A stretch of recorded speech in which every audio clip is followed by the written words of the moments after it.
Ludovic Saint-Malin, bonjour. Vous êtes Bonjour. psychiatre à Clermont-Ferrand.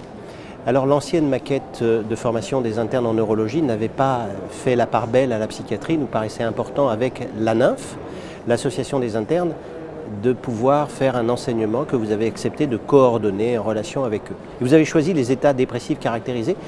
Pourquoi ce choix? Est-ce qu'il y a des modalités diagnostiques différentes de prise en charge? Alors, oui, c'est une réunion avec l'Association française de psychiatrie biologique et neuropsychopharmacologie, donc la FPBN. Et on a proposé cette thématique à plusieurs titres. Le premier point, c'est il y a des taux de prévalence vie entière d'états dépressifs caractérisés qui sont importants, autour de 15%. Mais c'est quelque chose qui est encore plus vrai dans les pathologies neurologiques, puisqu'on arrive à des taux autour de 50%, par exemple pour la sclérose en plaques, pour le Parkinson.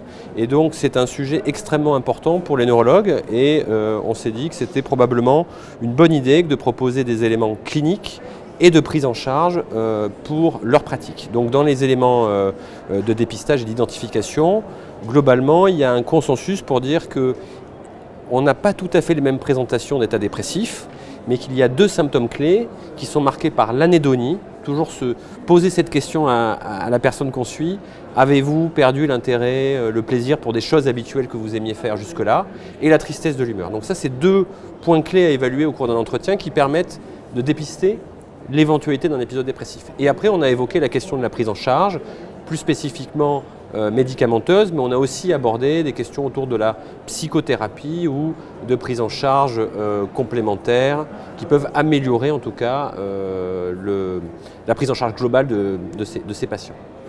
Dernière question, vous vous inscrivez dans un cycle de formation.